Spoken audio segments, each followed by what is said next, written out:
Bonsoir tout le monde, bienvenue dans ce premier numéro de Blabla Bibli. Le titre est génial, hein, C'est c'est ça. incroyable. T'as annulé? C'est plus le titre? Non mais c'est terminé. Il y a eu un Vous avez lobbying pas vu express en régie pour 20 annuler ça. minutes avant le début de l'émission, il me casse la tête en mode non, tu ne nommes pas comme ça et tout. Mais c'est pas grave. Moi, je suis fasciste. Je mets ce nom. Bonsoir à tous, c'est le premier numéro de Blabla Bibli et j'ai le plaisir. Tu peux le dire plus vite? Premier Blabla Bibli. Non mais je me suis entraîné, il n'y a pas de souci. Non, c'est Bibli, pas Blibli. Bibli, bah, blabla. Allez, pour ce premier numéro, j'ai l'immense plaisir de recevoir des membres de l'équipe de Trou Noir. On va parler de la revue Trou Noir à l'occasion du 5e numéro, c'est ça le 5e, Bien, ouais. autour du fascisme avec ce titre Pulsion fasciste. Donc je pense qu'on va parler Comme ça, de désir, on va parler de psychanalyse, on va parler d'affect et tout. Ça va être trop bien, je suis trop heureux. Et donc les deux... Comment ça les- d'affect? Comment Comment ça d'affect? bah, T'es pas marxiste, toi? je suis pas du tout marxiste. Moi, c'est bon, j'abandonne tout. Je deviens un queer radical. Je fais ma mue. Et pour ce faire, j'ai le plaisir tout d'abord de recevoir Monsieur Mickaël Tempête. Salut Mickaël. Toi, tu es essayiste. Tu as écrit La Gay Panique, une histoire politique de l'homophobie aux éditions Divergence. C'est ça? Il me semble que tu as commencé à le lire. Ouais. Donc peut-être que pendant la discussion, on pourrait en toucher deux mots. Je ne l'ai pas lu, je suis désolé. Et tu es aussi cofondateur des éditions Tempête. C'est ça, C'est tout bon? c'est très bien. Et à côté de toi, il y a monsieur Quentin Dubois. Je suis très content de te voir parce De que même, les gens, vous ne savez pas, je crois, il y a 2 ans de pressing. 2 ans, ouais. 2 ans de pressing. Alors, tu viens pour cette émission, mais un jour, tu viendras aussi pour un Talkie Oui Oui. Toi, tu es... Oui. Oui, Oui, oui. je te dis oui. Donc, toi, tu es philosophe, tu es enseignant à Paris 8 et tu travailles autour de Guattari, c'est ça? Ouais, des économies libidinales, donc Guattari, Klosowski. Voilà. Ce champ-là, on en parlera. Donc, dans ce fameux Ah oui, je pense que ça va être oui, oui, sur le sujet de l'émission. Guattari. J'adore. Enfin, tu vas nous faire adorer Guattari. Eh ben, oui. Et pour m'accompagner pendant ce numéro, j'ai Cassandre. Coucou. Ça va, Cassandre? Ça va super. Mais je suis très heureux de vous recevoir tous les trois. Est-ce que tu as aimé le numéro de Pulsion? J'ai adoré, j'ai découvert plein de trucs et en vrai, moi au début, je croyais que c'était je croyais que c'était les articles plus sur le fascisme, Trump, etc. qui allaient Ouais. m'intéresser, mais en fait, il y a un article de fou sur Mishima au Brésil, entre son rapport, entre son, enfin, pas son éveil parce qu'il était déjà, mais un peu l'éveil de sa conscience homo-érotique au Brésil et en même temps, il y a tout un truc sur la diaspora japonaise au Brésil, comment le nationalisme fait son terrain en fait. À Oui. ce moment-là. Enfin bref, c'était hyper intéressant et alors qu'en plus. Genre, je sais pas, moi, Mishima, je m'étais jamais intéressé. Et Ouais. du coup, voilà. Mais laissez-vous surprendre par les différents. Oui, parce qu'il y a Je toujours... fais la pub. Bah, on va en parler, Les mais il y a différents toujours chapitres, une ouais. perspective aussi internationale dans votre revue. Et c'est oui, le lien aussi entre nationalisme, masculinité, même homo-érotisme, tout ça, on regarde ça, vous analysez ça dans la revue. Avant de parler du 5e numéro, j'aimerais bien qu'on parle de la revue, Trou Noir. Moi, ça fait un petit moment qu'on en parle ici, qu'on conseille aux gens d'aller lire Trou Noir. La première question que j'aimerais vous poser, parce que on a quand même l'impression qu'il y a plein de collectifs queer ou d'articles et tout. Vous, qu'est-ce qui vous a donné envie, qu'est-ce qui vous a motivé dans le fait de créer Trou Noir ou de rejoindre l'équipe de Trou Noir? Eh bien, bon déjà Trou Noir ça a commencé en 2020, tout début, 2020, en janvier, 2020 par, une publication en ligne d'abord, donc trounoir.org et on a créé ce site à Bordeaux. Donc moi je viens à la base de Bordeaux, où j'ai, longuement vécu et milité, et en fait on était un petit groupe, on va dire, queer transperson, à Bordeaux, à avoir milité, pendant le mouvement contre la loi travail, puis ensuite les gilets jaunes, et en fait, tout ce militantisme-là, qui consistait à aller en manif, faire des actions, mettre le bordel un peu partout, on avait envie que ça débouche, entre nous, sur, tirer les fils des théories queer qui existent, tirer les fils de l'histoire, de l'homosexualité, de la transidentité, que ce soit en France ou à l'international, et se rattacher à quelque chose d'un peu plus grand que l'immédiateté, du militantisme, et donc ça a consisté à se dire que, bah, en fait, on va déjà peut-être se mettre à écrire, à rencontrer des gens. On avait déjà par le passé, pour, d'autres situations, rencontré Hélène Azera, par exemple, qui est une figure importante, du mouvement du phare en France dans les années 70, un groupe des Gasolines, donc des personnes trans et du phare dans les années 70. On avait rencontré Alain Guiraudy aussi, le réalisateur Alain Guiraudy, sur voilà, la sexualité à l'air libre, à la campagne, tout ça. Donc on avait déjà un peu d'une matière A. Et puis il suffisait juste que l'un de nous sache coder et concevoir un site et se dire, en fait, vas-y, on y va et on fait un peu plus qu'un blog, quoi, un peu plus que. Et donc on a fait ça avec les moyens du bord, depuis Bordeaux, entre Bordeaux et Rennes, en gros. Ensuite, petit à petit, c'est à peu près le même noyau depuis le départ. Et maintenant, moi, je suis venu vivre à Paris, donc c'est plutôt entre Rennes et Paris que se vit et se conçoit ce site. Au bout d'un an et demi, on a rencontré Quentin. En fait, du coup, je pense que Trou Noir, ça a permis de se rattacher, de tisser une sorte de lignage, un héritage politique assez précis sur les questions de genre et de sexualité, sur lesquelles on s'est rencontrés, le phare, Geocaching. Ouais. Voilà, on pourra en reparler. Ouais, Mais en Bah, tout cas, et vous sentiez que c'était un truc qui manquait un peu justement dans l'univers militant, intellectuel, queer, ce genre de débouché justement avec des articles intellectuels qui reviennent aussi parfois sur, comme par exemple Guy Game, des figures qu'on a un peu oubliées, un peu cancel, Warbani, ouais, voilà. voire bannies justement. Enfin, c'était un truc qui manquait dans l'univers un petit peu ouais, militant. complètement. Ça manquait complètement, en fait. Il y avait rien. Ce qu'il y avait, c'est encore à cette époque-là, il y avait Friction Magazine, mais qui est plutôt sur un pendant culturel et parisien, donc sur la fête, les soirées, la culture queer, mais c'est plutôt, voilà, ça, et avec de temps en temps des articles sur des manifs ou des trucs comme ça, mais là, on avait envie de quelque chose effectivement de plus théorique et de plus historique. Mm. Et ça, il fallait vraiment l'espace pour se le donner. À un moment aussi où je pense il y a quand même c'est un truc un peu compliqué, je pense, dans les groupes queer militants. Il y a un certain anti-intellectualisme quand même qui est assez fort et donc souvent on n'y va pas vraiment, donc on se rattachait à d'autres sites. Avant, par exemple, on se rattachait plus au site Lundi Matin, dans lequel mais c'était noyé dans beaucoup de choses et c'était un espace possible pour nous, mais c'était aussi noyé dans beaucoup de choses et la limite à ça, en fait, c'était que ce qui intéressait souvent, peut-être les articles qu'on mettait dans le Lundi Matin, c'est quand on critiquait notre propre communauté. Ouais. D'accord, ouais. C'est Et quand c'est les autocritiques, c'est les querelles internes et ça, on voit.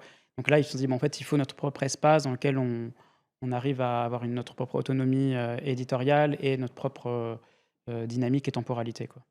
Quentin, tu voulais. Oui, moi, ce qui m'a fait brancher d'abord à Trou Noir, c'est effectivement des affinités intellectuelles autour d'Aucun Game. Moi, j'étais à ce moment-là, juste avant de venir à Paris, j'étais à Toulouse. C'est là où j'avais rencontré un ami camarade qui a participé aussi à Trou Noir, qui est Ricardo Robles. Et nous, en tout cas moi, je ne vais pas parler pour Ricardo, mais moi, j'étais pas pris dans des organisations gauchistes. Ce qui m'animait, c'était plutôt les vies de squat, et donc de squat transpédine, où on avait déjà marqué une scission avec les milieux de gauche pour investir ou surinvestir ce que c'est la quotidienneté, donc les rapports de quotidienneté, d'entraide, un peu des personnes sans papier, en transition, etc. Enfin, c'est une vie quotidienne qui était réinventée par ces rapports-là dissidents. Et on galérait à discuter de textes théoriques. On voyait quand toute cette bande qu'on était ne lisait plus ces textes qu'on avait produits, en fait. Ouais. Et on essayait par des pratiques d'arpentage, mais ça devenait très complexe parce que il y avait ce truc d'anti-intellectualisme qui, du coup, pour qui a déjà pratiqué l'arpentage dans des milieux militants, c'est que ça rame et souvent... au bout de 10 minutes, l'exercice est déjà un peu foiré.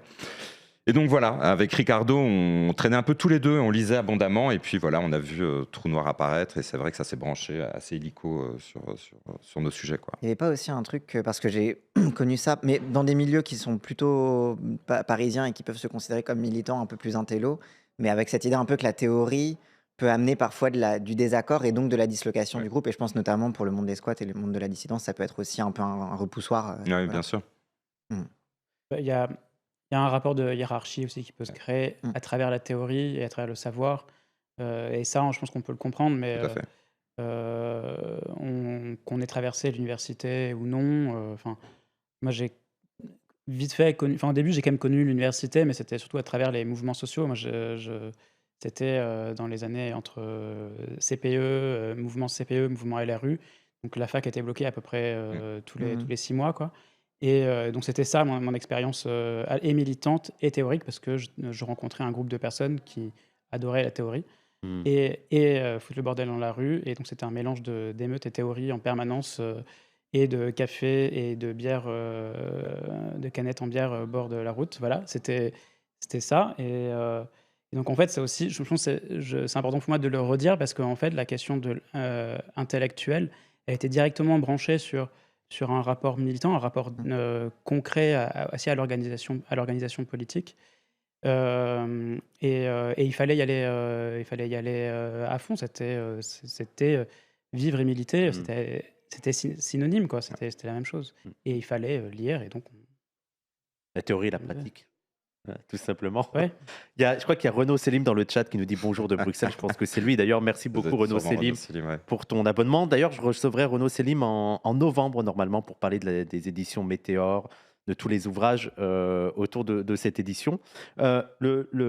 Le slogan, la phrase de présentation de Trou Noir, c'est revue de la dissidence sexuelle. Et aussi dans votre description dans Qui sommes-nous, vous dites que ce qui nous a donné envie d'agir, c'est de voir que les politiques gays LGBT ont été un peu les idiots utiles du libéralisme, Ouais. et aussi de cette de cette farce de la dualité entre progressistes et conservateurs. Pour vous, il n'y a plus vraiment cette dualité-là. Les progressistes sont devenus un peu conservateurs. Les conservateurs ont réussi à intégrer des luttes pseudo-progressistes. Et pour vous, il y avait une volonté de marquer une rupture avec ça et de repartir dans une dissidence? Ouais, en fait, ça s'est posé la question de savoir comment est-ce qu'on se détermine en tant que revue. Est-ce qu'on dit queer? Est-ce qu'on dit LGBT? Est-ce qu'on dit, sur le genre et la sexualité? Qu'on transpédine? Enfin, voilà, toutes ces déterminaisons qui, en fait, qui sont des déterminaisons plus liées à l'identité qu'à un mouvement politique. Dissidence sexuelle, c'est quelque chose qu'on peut, voilà, c'est pas, dissidente sexuelle, c'est la dissidence sexuelle. Donc c'est plutôt quelque chose qu'on voulait un peu détacher, d'une possibilité identitaire. Et de marquer l'important du conflit, du rapport un peu frontal au monde dans lequel on vit. Donc c'était un peu ça, et je pense que ça permettait aussi d'inclure la question de genre, de sexualité, de queer, d'identité, tout ça. Ça peut être inclus, mais on voulait le décentrer en tout cas. Mmh. Et je pense que ça a permis ça, et on a commencé, et Trou Noir, je pense, s'est fait connaître par le conflit théorique. Et voilà, c'était. Oui, et tout l'enjeu, je crois, de ces dernières années, pour nous, c'est vraiment à la fois d'éclater et d'ouvrir la notion de dissidence. Et c'est pour ça plein de rencontres qu'on fait. Je crois la plus marquante cette année, c'était avec Olivier Marbeuf et Véronique Led-Gacouba. Pour nous, c'est primordial de brancher cette notion de dissidence qui, effectivement, d'abord, on l'a un peu pensé dans le registre du sexuel, du genre, pour le brancher vers des questions de négativité, de noirceur qui nous dépassent du premier champ, quoi.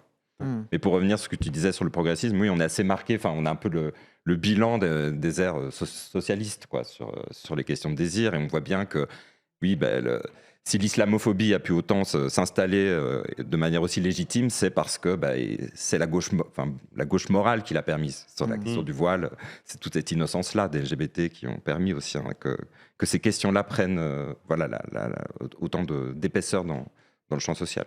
Mais d'ailleurs, toi, après, Oui, vas-y. toi, tu es aussi en guerre contre ce qui semble être du militantisme un peu béat, un peu naïf, avec l'appel à l'amour, à l'empathie. Et toi, d'ailleurs, on commence un petit peu à parler du numéro, mais on va aussi parler plus généralement de Trou Noir. Mais toi, tu appelles à réinvestir la menace, c'est ça? Que les queer, LGBT, vous redeveniez, je dis vous, parce que je suis le seul pas queer de la pièce, mais à ce que vous soyez de nouveau une menace? Oui, en fait, ce thème de la menace, il est très vieux. Il va se formuler, généralement, c'est un peu la première figure de l'homosexuel délinquant, l'homosexuel voyou. Bon, alors Genet, bien sûr, est un peu l'image qu'on a, et qui Enfin, déjà, ça se développe au moment de toute l'obsession hygiéniste hein, sur ces figures un peu des ruelles comme ça. Et donc, pendant un certain temps, l'homosexualité masculine s'est considérée à partir d'un pôle de menace. Et Ockeghem, dans Le désir homosexuel, en 1972, va établir, bon, le mot est mal choisi, mais une sorte de programme désirant, comme ça, pour l'homosexualité, qui sera celui de détruire la civilisation occidentale. Et donc, qui passe par...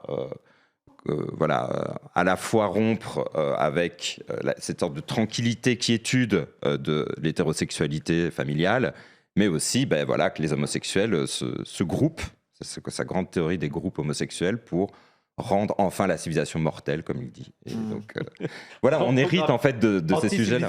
C'est anti-civilisationnel ou contre-civilisationnel, il faut voir ce qu'on veut y mettre. Mais ouais. Et d'autant que je trouve que ça arrive à un bon moment. En plus, vous dites que c'est à peu près, que c'est en 2020 que vous avez créé la revue. Et c'est marrant parce que moi, ça coïncide vraiment avec une période de ma politisation et de ma curiosité intellectuelle sur les questions queer, trans, etc. Où tu as un peu un truc, tu as fait le tour de ton nombril une première fois en étudiant tous les trucs autour des identités, etc. Ensuite, tu as eu la révélation en lisant le manifeste contre la normalité, en disant « Ah, mais en fait, oui, c'est la catégorisation qui fait, etc., qui amène sur toute une littérature de la subversion. Ouais. » Et après, tu as la gueule de bois qui arrive derrière, où tu regardes Netflix et tu dis « Mais en fait, ce qui fait que les identités étaient désignées comme criminelles et donc pouvaient être subversives en soi, a été progressivement désarmé aussi par le progressisme, par le capitalisme, par les années 90, la fin de l'histoire, etc. Et du coup, il y a cette quête un petit peu, et je pense d'où le retour au Ockeghem, mais la quête du destin révolutionnaire un petit peu, et du coup, s'il se situe plus dans l'identité en tant qu'elle n'est plus considérée comme unanimement problématique, où est-ce qu'on retrouve en fait cette subversion et la dissidence? Mais il y a aussi, ce qu'il faut interroger, c'est notre pleine participation à ça. Ouais. Et je pense notamment, c'est pour ça que tu parlais de... Je suis en guerre contre l'amour ou je sais pas quoi. Non, là c'est plus pour Renaud Céline, mais je suis en guerre contre les mauvaises abstractions comme ça, telles qu'elles sont mobilisées. C'est-à-dire là, notre participation à, par exemple, les institutions culturelles, où là on va donner ce discours très creux sur l'utopie. Alors une utopie qui est vraiment débranchée des situations de lutte. Moi je suis pas du tout contre l'utopie, qui est vraiment là le thème en vogue dans les institutions culturelles. Hein. Maintenant on parle que de ça, l'utopie queer, c'est ce qui fait vendre. Le problème, c'est pas le problème, c'est comment on branche l'utopie dans une situation de lutte, à des pratiques, des héritages. Et donc, la participation des subjectivités queer dans ce champ des institutions culturelles, artistiques, en produisant ce discours niais aussi, celui qui marche, hein, celui qui est... On peut faire des tote bags avec, et ça fonctionne très bien. Et puis ça fait plaisir aux hétéros, ils peuvent dire qu'ils peuvent en faire partie. C'est du divertissement, ce qu'on fait dans les institutions pour le moment. Il n'y a pas du tout de menace. En fait, pour en revenir un peu à Jean Genet, je pense que c'est quand même très important. Moi, je sais que j'ai lu Jean Genet avant de lire Guy Ockeghem, et donc par la littérature, par sa littérature, mais aussi par ses prises de position politiques. Et il y a un truc qui, moi, m'a vraiment passionné dans ce qu'il a fait et qui a fait un peu déclic aussi. C'est dans un entretien où, en fait, il parle de... notamment quand il est allé voir les Black Panthers ou même dans plein d'autres situations, en fait. Il y a une autre situation où il est dans un commissariat et en fait, c'est après une manif et il y a et au Comico, il y a à la fois donc des militants qui viennent se faire arrêter et des voleurs qui se sont fait arrêter, et le traitement, l'analyse politique sera différente si c'était un militant politique, si c'était un prisonnier politique ou si c'était un prisonnier de droit commun. Et lui, ce que va faire Jean Genet, c'est qu'il va considérer que les voleurs sont aussi des prisonniers politiques. Il va reconnaître la qualité politique de ça. Et ça, c'est fondamental. Et je pense que et aussi Ockeghem l'a repéré aussi dans ses analyses, quoi. Et ça, c'est vraiment un truc très important. Et le phare, en plus, va faire ça après. C'est-à-dire qu'en fait, c'est ce qu'on considère... En fait, on refuse la qualité politique aux homos, à ce moment-là, dans les années 70, par la gauche. Le Parti communiste refuse ça aux homos. Et non seulement on le refuse, au meilleur des cas, ils disent on le traitera quand la révolution sera lieu, mais c'est tout en bas de l'échelle de nos priorités. Mais plutôt, ce qui est perçu, c'est un signe de la petite bourgeoisie, c'est un problème, un petit problème privé de l'intimité, etc. Soit ce sera résolu après, soit c'est politique dans le sens adverse, quoi. Et même avec tout le discours de du sain et du malsain, qui est, je crois que c'était la réponse de je sais plus qui au phare. Allez vous soigner, les ouvriers sont sains, nos ouvriers sont sains, Oui. ou un truc comme ça. C'était qui disait ça déjà? Je sais plus. Mais bref, le clash entre le phare et le PCF, quoi. Mais c'est Et où en fait, tu te rends compte que derrière la dépolitisation se situe en fait la construction d'un ennemi aussi. ça. Voilà, En fait, c'est d'une construction, la base de la répression, c'est de décréter ce qui est politique et ce qui ne l'est Mm. pas, ce qui est légitime et ce qui n'est pas légitime. C'est la base de la répression. Après, tu tapes. Ouais. C'est ça. Et je pense que et Hockenheim et Jeunet l'ont fait, et je trouve ça absolument génial. Et je pense qu'on est très fidèle à ça, nous et à Trou Noir. Et je pense que c'est pour ça qu'on revient régulièrement à ces figures. C'est pas souvent on est dépeint comme on se complaît dans dans ces figures du criminel ou quoi, comme une sorte de romantisme un peu d'ado attardé là-dessus. Ce que je peux comprendre qu'on puisse le percevoir comme ça. C'est des vieilles subjectivités, tout ça, en fait. Mais d'autant qu'il y a une relecture un peu romantique du phare, j'ai l'impression, aujourd'hui, par justement ces nouvelles générations qui refont tout ce chemin un petit peu là, et qui essayent peut-être, enfin, qui recherchent un petit peu on va émuler ce que faisait le phare à l'époque, on va retrouver presque, repuiser notre énergie révolutionnaire là-dedans, etc., qui a cette projection un peu fantasmatique aussi là-dessus, non? oui, complètement. Mais je pense que, en fait, notamment sur la question des pratiques aussi militantes, ce que faisait le phare, c'était d'aller dans des manifs dans lesquelles ils n'étaient pas les bienvenus. Donc, c'était la manif du 1er mai des travailleurs et travailleuses. Et c'était un non-sens politique pour les syndicalistes et les militants de l'époque qu'il puisse y avoir un cortège homo. Et eux, ils y allaient, et c'était extrêmement drôle, et c'était puissant, et ça crée quelque chose de vraiment inédit et d'inattendu dans ce mouvement-là.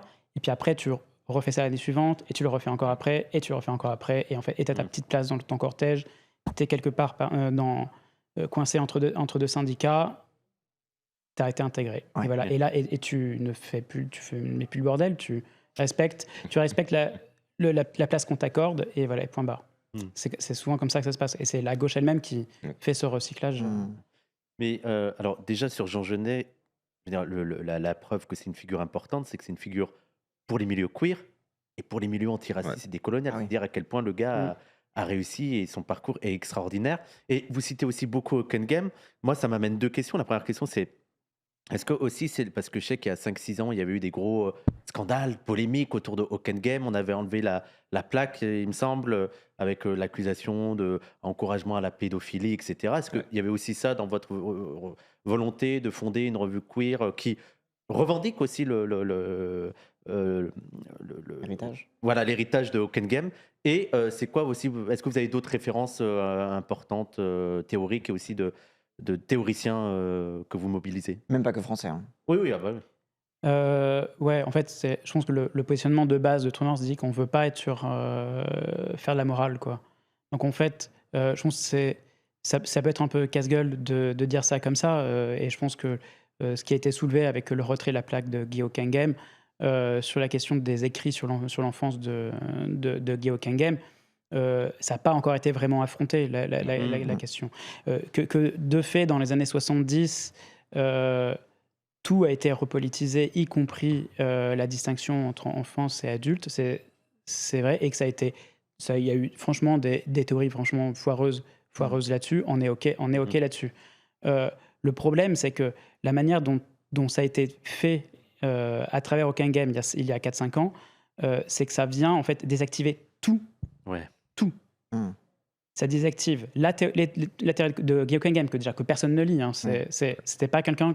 Il n'y avait pas de menace Guy Hockenheim dans le monde queer, que plus personne ne comprenait, mais que les vieilles féministes savaient pourquoi elles le faisaient, et du coup, la mairie de Paris les a laissés faire un peu. Enfin, t'as un peu ce truc de... C'est ça. Est-ce qu'ils savaient vraiment de quoi ils parlaient, quoi. Et t'avais aussi tout l'héritage de mai 68 qui se fait défoncer derrière. Derrière, c'est aussi la liquidation de l'héritage 68. Hein. Ouais. On l'a vu encore dernièrement, hein.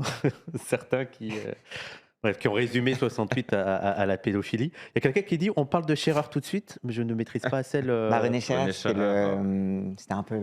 le daddy de Hockenheim qui a écrit avec lui sur l'enfance.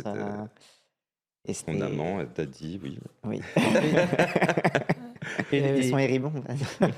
Mais oui, il y a il y a beaucoup l'héritage de Ockenghem. Et vous revendiquez aussi des lectures autour de Deleuze, autour aussi de tout un champ. Il y a du freudo-marxisme, il y a de la psychanalyse. C'est des choses qui peuvent être, surtout maintenant. Par exemple, moi, j'ai vu, on en parlait juste avant, mais quand Sophie Mendelssohn, qui est psychanalyste, qui intervient dans les médias, c'est grave. Dans les commentaires, elle se fait descendre et tout. Est-ce que c'est des choses que vous revendiquez? Et c'est quoi aussi votre position par rapport à l'image négative qu'ont ces disciplines, mais aussi ces auteurs? Alors, la psychanalyse, c'est vrai que, bon, puisque on explore un peu ce champ lui-même dissident des approches du désir, donc il y en a plusieurs. C'est vrai que, bon, on parlait d'Ockenghem, il y a eu un courant qui, on en a parlé un peu avant l'émission, toi et moi, de courant dit antisocial. Nous, on n'apprécie pas, enfin, on revendique pas forcément cette étiquette antisociale, et d'ailleurs les auteurs qualifiés comme tels, donc c'est Lee Edelman, Leo Berzani ou Jack Halberstam, ne le revendiquent pas non plus forcément. Mais bon, sont des théories qui revendiquent une certaine négativité du désir. C'est vrai que bon, là, par rapport à ce qu'on disait sur des questions d'utopie ou d'amour dans les institutions, on est un peu en rupture. C'est quelque chose d'assez inassimilable. Et quand on aborde les questions de négativité de désir, c'est vrai que la psychanalyse n'est pas loin. Et donc, on se rend compte, on vient très souvent à dialoguer et à lire effectivement la psychanalyse, qui est une ressource forte pour poser ces questions-là. Oui. Ouais, en fait, et là, je pense que la raison pour laquelle c'est aussi assez fort, c'est que déjà, Ockenghem se base sur la psychanalyse dans le désir homosexuel, donc il y a un peu son livre de base, quoi. C'est qu'en fait, ça vient chercher quelque chose que la politique ne vient pas interroger dans nos rapports, c'est l'inconscient. En fait, c'est simplement le traitement de l'inconscient, et ça ne veut pas dire que il n'est pas historique, cet inconscient. Je pense que c'est un peu le côté foireux de la psychanalyse, c'est de ne pas être capable d'historiciser les différents concepts qui sont mobilisés. Mais en fait, je pense que l'inconscient homophobe, l'inconscient raciste, l'inconscient fasciste, la façon dont le désir circule entre nous, et pour pouvoir percevoir le fait qu'un désir circule, il faut arriver à le matérialiser par des mots, et la psychanalyse l'a mieux fait que plein d'autres disciplines, en fait. Et surtout ces auteurs, là, tu as mentionné Deleuze, Ockenghem, eux, ce qu'ils vont faire comme geste passionnant, c'est de faire éclater cette notion d'individu autour de l'inconscient, qui était le grand piège de la psychanalyse freudienne, pour en faire vraiment poser d'emblée l'inconscient comme social. Et donc, pour des théories dites mineures ou minoritaires, c'est passionnant, quoi, de poser cette question-là à partir de l'individu, de l'inconscient social. Ça pose effectivement les questions de comment le désir est organisé dans la société capitaliste, comment il se branche, et comment voilà, il y a des moments, des événements inexplicables qui se produisent. Oui, puis ça sort un peu de la froideur mécanique qu'on peut avoir avec le marxisme, même avec parfois la sociologie, où tout est calculé à travers d'intérêts, de positionnement, etc. Et tu perds un petit peu tu perds un petit peu de vue comment justement ces positionnements froids et matériels traversent aussi l'individu en tant que société et la société en tant qu'individu. Ça permet de sortir d'un causalisme un peu bébête. Alors là, pour exciter tes marxistes, le geste nécessaire, c'est de dire que le désir, c'est l'infrastructure elle-même. Et donc ça, c'est voilà, le désir, c'est pas de la représentation, c'est pas c'est pas le désir d'objet qui manque ou autre, c'est l'énergie matérielle même à partir duquel tout fonctionne. Et donc de là, on peut produire des réflexions sur ce qu'on appelle une économie désirante ou une économie libidinale, comment le capitalisme organise cette production désirante. Mais j'ai l'impression aussi que ce qui est intéressant dans vos courants, mais je parle aussi, moi c'est aussi ce qui est exploré notamment dans les éditions Météor et tout, c'est un peu j'ai l'impression dans le marxisme, il y a un peu cette volonté de vouloir traiter une science, d'avoir la vérité, d'avoir la ligne à adopter, c'est comme ça on étudiait, donc les gens vous allez faire comme ça, et vous il y a la place, vous en parlez aussi beaucoup, à l'expérimentation, c'est ça ? Ouais, c'est un peu le mot d'ordre des années 70, c'est un truc qui vient de Félix Guattari, et un autre qui est indissociable, c'est une expression maintenant qui est devenue un peu un lieu commun, mais c'est que Guattari l'utilise dans les années 60, il dit la théorie comme une boîte à outils. Alors moi, quand j'ai entendu ça, quand j'étais étudiant avec Renaud Selim des éditions Météor, c'est ça qui m'a fasciné chez Guattari, c'est la première fois que j'entendais un philosophe dire si un concept ne fonctionne pas dans une situation là, c'est pas grave, on le met de côté, peut-être qu'un jour il fonctionnera ou pas. Un tel détachement, sachant que les philosophes, une fois qu'on a notre concept, on ne veut pas le lâcher et on force le réel pour qu'il tienne dedans. Et bien là, c'était une telle insistance, une telle primauté dans la situation présente et les forces dans cette situation qui est assez rare et donc qui mène à insister non pas sur l'interprétation qu'on va faire à partir de ces concepts, toutes ces notions qu'on a posées au préalable, mais de l'expérimentation des forces concrètes dans une situation concrète. Et il y a aussi une question qui m'interroge, c'est là vous parlez de faire de la théorie queer, de revenir aussi sur ça, de pas seulement comme vous avez dit sur lundi matin, c'est seulement de l'autocritique, mais aussi de produire de la théorie, je dirais, positive, entre guillemets. Et je me demandais, est-ce que aussi vous réfléchissez à des liens avec d'autres champs de lutte alors, il y a des liens avec le marxisme, mais ça me semble un peu plus compliqué, parfois qui peut être plus conflictuel. Mais je me demandais, tu as un peu exploré ça avec les questions de Marbeuf, etc. Ouais. Des liens avec le champ antiraciste, décolonial. Est-ce que c'est des choses que vous explorez? Je pense qu'un peu plus toi, Quentin, après... Je te connais un peu moins, Mickaël, mais je sais que Quentin, toi, tu es beaucoup... Mickaël le fait dans son livre. Je ne l'ai pas lu, malheureusement. Tu vois, c'est le problème. C'est pour ça que je précise, parce que je te connais. Quentin, ça fait longtemps qu'on se connaît, mais voilà, je me demandais si c'était des champs que vous essayez d'explorer. Oui. Là, par exemple, pour revenir, si on prend la question de l'enfance, moi, ce qui m'intéresse avec ces écrits de l'enfance, donc de René Scherrer ou de Guy Hockenheim des années 70, c'est pas trop la question du désir, de la sexualité infantile ou autre. C'est pas trop ça qui m'intéresse dans ces textes-là. C'est des textes qui posent le contrôle des enfants par la société, comment on gère ce que René Scherrer appelle le panoptique de l'enfance, et comment on produit une innocence autour de ces figures de l'enfance. Moi, ce qui m'intéresse, c'est effectivement cette question de l'innocence de l'enfance, et c'est là où ça rencontre les questions décoloniales. C'est pourquoi est-ce que certains enfants vont être innocents et d'autres pas? Pourquoi les enfants de Mantes-la-Jolie ne sont pas innocents? Pourquoi est-ce que Naël n'est pas innocent? Comment elle fonctionne, cette innocence-là? Et donc ça, c'est la question qui est au cœur, effectivement, du champ décolonial. Et je pense que l'apport une relecture des théories des années 70 sur l'innocence et la construction de l'enfance peuvent participer à produire des stratégies contre cette innocence qui... Ça me fait penser à quelqu'un. Bien sûr. C'est qu'il y a aussi des rapprochements à faire, je pense, entre les théories queer dites antisociales et l'afropessimisme.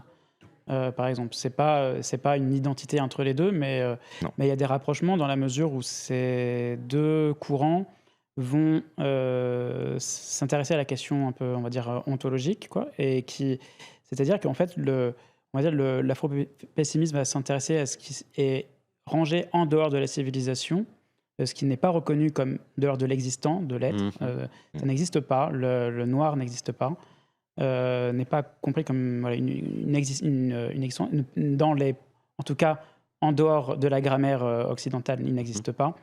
Et la question du queer antisocial, c'est ce qui va être dans la civilisation, mais à sa limite. Ouais. Et ça va être un peu ça, je pense, la tension qui est travaillée entre ces deux courants. Et je pense qu'on le voit, on le voit ces derniers temps quand même. Je pense que cette période de fascisation actuelle s'en prend à ces deux, populations, les LGBT et les étrangers, les Noirs, les Arabes. Et c'est pas un hasard. Il y a une sorte de logique un peu implacable là-dessus. Et on a besoin, je pense, là, d'analyser ça un peu finement, en dehors d'un truc qui est que souvent, quand on veut faire de l'intersectionnalité ou de la convergence de lutte, on se contente de dire on est opprimés tous par les grands on fait un échelon de pression. Ouais. On dit on n'est pas opprimés de la même manière, mais par contre, je pense qu'il manque quelque chose de plus pour pouvoir articuler les choses sans que ce soit juste un petit jeu de domino, quoi. Et c'était un peu moi quand j'avais découvert Hockenheim, c'était un peu le truc aussi qui m'avait fasciné, sa façon de penser l'homosexualité comme une charnière, et du coup une problématique en fait, parce que dans la rencontre homosexuelle vont se mélanger les classes sociales, vont se mélanger les catégories raciales, etc. Et que du coup il constitue un peu justement l'homosexuel comme cet élément problématique qui va potentiellement pouvoir trahir la classe d'où il vient, surtout quand il est blanc universitaire, présumé comme tel, quoi. Et il y a eu un peu un mouvement, du coup, enfin, l'intégration de l'homosexualité à l'hégémonie libérale, etc., a aussi, en quelque sorte, presque, encore une fois, désarmé cet aspect-là. Et on y revient progressivement, en fait, avec la désignation par l'axe, finalement, Poutine-Trump, en fait, des trans, des queers, etc., comme l'ennemi de l'Occident, et donc comme redevenant finalement cette frontière poreuse par laquelle justement l'étranger arrive et tout. Donc il y a toujours la frontière des marges sexuelles est toujours aussi une frontière raciale, une frontière étatique, quoi. Oui, et puis il y a une sorte aussi de pessimisme homosexuel qui là serait peut-être plus propre à l'homosexualité masculine et qui s'ouvre, je pense, avec cette phrase un peu connue de Proust qui dit la race maudite. Et à partir de là, tout le 20e va être un peu traversé par ce pessimisme homosexuel. Alors bien sûr, il y a la déportation homosexuelle, puis une répression qui va s'accentuer. Alors il y a la période faste et très restreinte de la libération sexuelle, avec beaucoup de guillemets. Et puis les années SIDA. Oui, ça c'est qu'au moment où la répression s'allège, poum, le SIDA arrive, quoi. Donc c'est...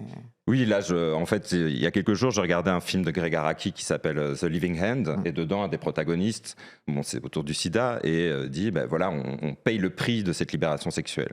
C'est une idée qui était assez présente dans les années de 83, 95. Oui, à la fois chez les conservateurs et chez les quoi, parce que tu avais les conservateurs qui étaient en mode c'est une punition divine, et les qui étaient en mode en même temps on est un peu trop. Mais du coup, ce qui est intéressant de voir, c'est qu'est-ce qu'on en fait de ce pessimisme-là homosexuel. Et donc, effectivement, par ces théories plutôt qui appréhendent le désir à partir de la négativité, là, je pense qu'on peut on constituer une force politique intéressante.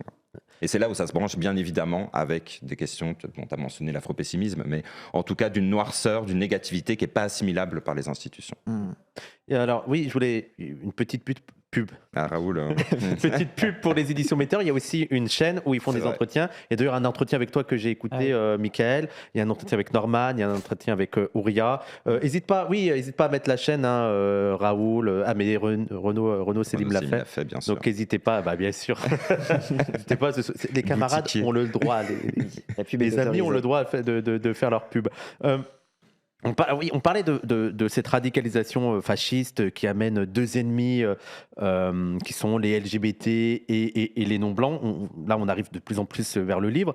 Mais il y a aussi une chose contradictoire, c'est qu'il y a aussi une forme de droitisation des homosexuels. Et aussi, c'est une chose contre laquelle vous vous battez, un désir sécuritaire qui a pu séduire pas mal les LGBT qui... On a une peur légitime d'agression, c'est ça ? Ouais. En fait, je ne sais pas très bien quoi penser de quand on parle de droitisation de l'homosexualité, parce que je pense que ce qu'il faut voir aussi, c'est qu'il fut une période où les homos étaient dans le placard. Donc on ne sait pas très bien aussi s'ils étaient de droite ou de gauche. Oui. C'est compliqué. S'il n'y a pas un changement sur ça, c'est ça. Et qu'en fait, je pense que ce qu'on appelle de droite et de gauche aussi, c'était un peu différent. Je pense déjà entre les années 50, 60 et jusqu'à aujourd'hui. Avec le PS entre-temps qui a fait semblant d'être de gauche. Et donc c'est compliqué. Je mettre des guillemets, quoi. Et puis on parle souvent aussi de l'émergence d'un vote gay pour Mitterrand, puis pour Hollande, mais en imaginant du coup qu'y compris éventuellement les présumés gays de droite qui auraient voté par adhésion et par adhésion à la gauche plutôt que par vote stratégique aussi. Tu vois, il y a aussi un truc où on prête beaucoup de... Ouais, c'est ça. Et donc je pense que c'est une manière de dire que je pense que cette droitisation, qu'elle soit forte ou pas, elle est là depuis très très longtemps. Et je pense qu'il y a de fait un problème sur la question sécuritaire, effectivement. Parce que ce qui est assez récurrent, je pense, que chez les homos, c'est l'isolement quand même. Il y a une sorte d'invariant depuis le début du siècle, 20e siècle, depuis que le mot homosexuel existe, c'est quand même une sorte d'isolement et de solitude homosexuelle. Elle est, et on la constate encore énormément aujourd'hui. Si on aborde les questions de chemsex, il y a énormément de solitude qui s'exprime à travers ça. Donc voilà. Et en fait, je pense que cette question de la sécurité, moi, il y a un article qui m'a vraiment passionné, qu'on a publié il y a 1 an ou 2, qui s'appelle Homo Zion de Hussein Omar, qui a d'abord été publié sur un site états-unien, il s'appelle Parapraxis, qui est un super site de politique et de psychanalyse qui est vraiment, vraiment intéressant. Et en fait, c'est un article dans lequel il s'interroge sur pourquoi. En fait, il reprend la photo qu'on avait vue d'un soldat israélien avec le drapeau LGBT, Ouais. In the Name of Love, écrit en anglais, en hébreu et en arabe sur les ruines de Gaza. Sur les ruines de Gaza. Donc ça suscite une sorte de polémique, mais aussi un engouement, une approbation de ce geste-là.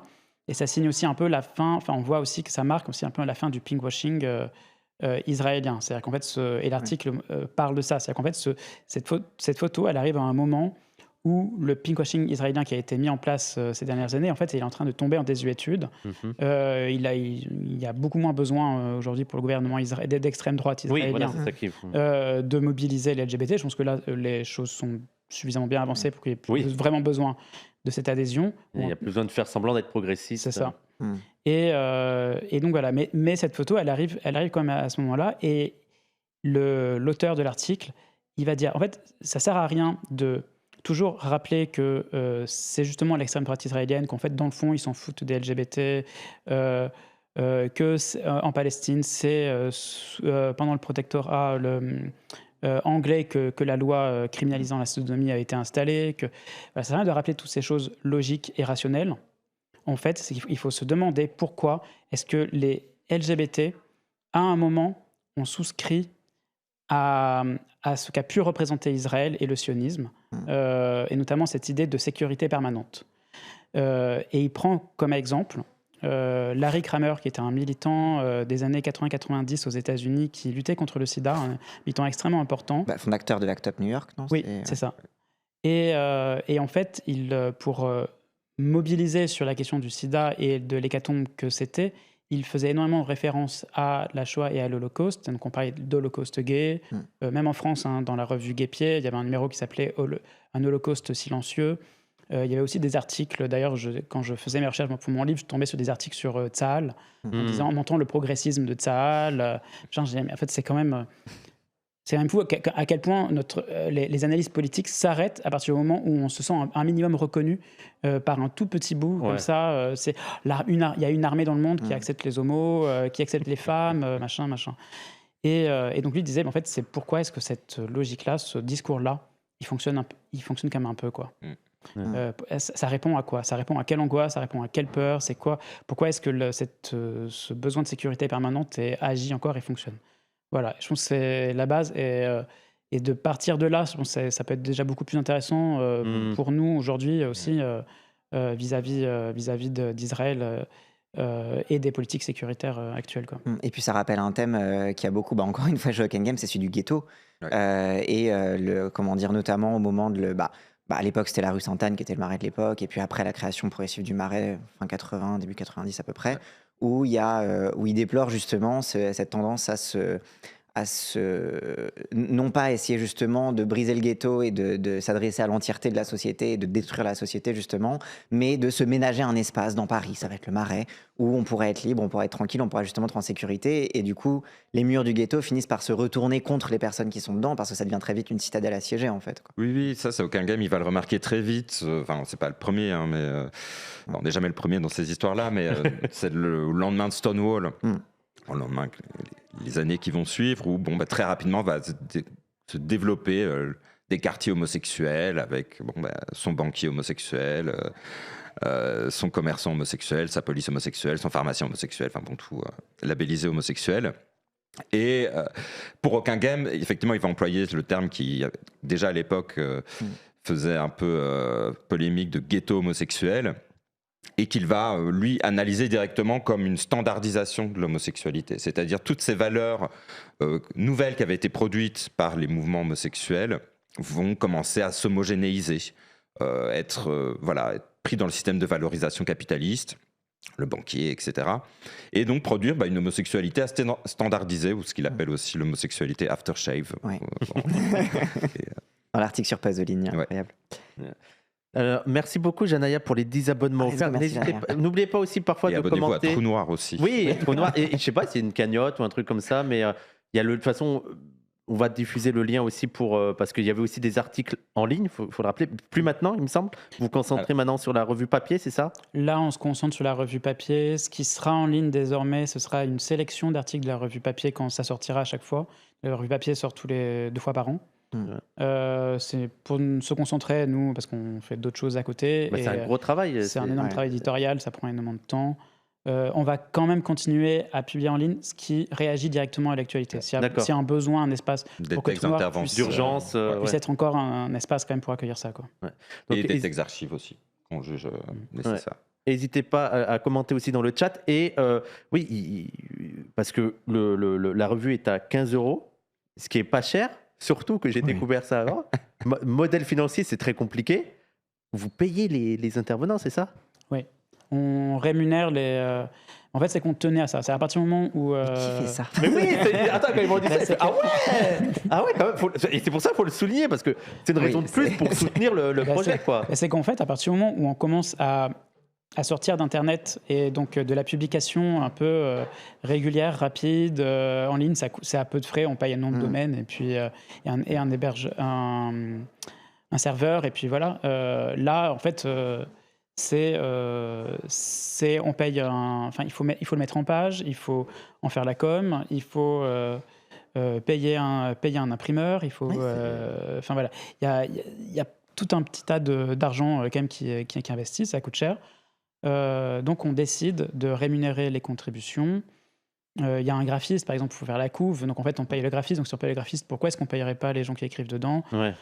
Bon, en fait, le mieux, c'est de dire on rémunère, et en fait, et encore, très clairement, on rémunère pas au standard de ce que c'est qu'un.